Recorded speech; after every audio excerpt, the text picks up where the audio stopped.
Ni kerang sambal bang kan? Kerang sambal bang. Dia kerang bakar sambal.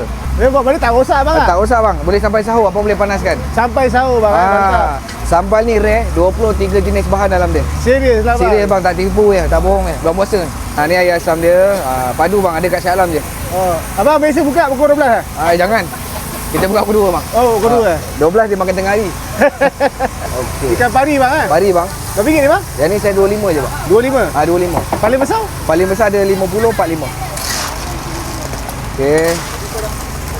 Berapa ringgit bang? Kerang satu bekan ni bang, penuh ni RM20 bang. RM20 je? RM20 je. Dia ada sambal, lepas tu dia ada bendi, ada bawang lah. Baik bang, Ni cakap cakap, senang gelami kanduri. Berapa ringgit ni? Yang ni 35 je bang. 35 saja. 35 saja. Nasi RM2 lah? Nasi RM2. Bawal bang. Bawal mas Ni bawal mas lah, bukan bawal hitam. Oh, berapa ringgit ni? Yang ni 25 bang. Dia ada dua harga tak? Dia ada dua harga, 25, 30. Okey. Potong. Dia kepala dia. Berapa tadi bang? Yang ni 35 je bang. Oh, baik. Udang gimau bang Udang rimau bang. Bang, ni kalau tak nak sambal boleh tak kan? Pun boleh.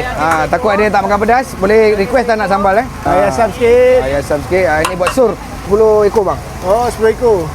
Sotong dia besar-besar bang. Udang dia besar-besar bang. RM25 je? RM25 saja. Kedai ikan bakar kita senang nak cari.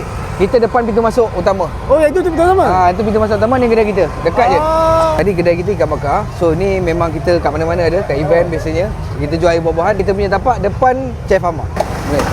Ni air mangga bang kan? Air mangga bang. Satu cawan RM6, satu plastik RM7. Oh, yang cawan ada aiskrim bang? Ada aiskrim bang. Kita ada dragon fruit. Dragon fruit ni bagus untuk penghadaman bang. Plastik RM7. Cawan RM6. Ada aiskrim juga. Berapa balang bawa ke tak? Tahun ni 30 bang. 30 balang? 30 balang. Ada aiskrim bang. Baik. Satu cawan RM6, satu plastik RM7. Bang, air rais mango ni start pukul bang? Kita start pukul 3 sampai waktu berbuka. Oh, 3 lebih. Lambat sikit lah beli ikan bakar bang? Ikan bakar awal pukul 2. Baik bang. Habis sampai ujung bulan Ramadan dah sama je? InsyaAllah kita sampai 29 Ramadan.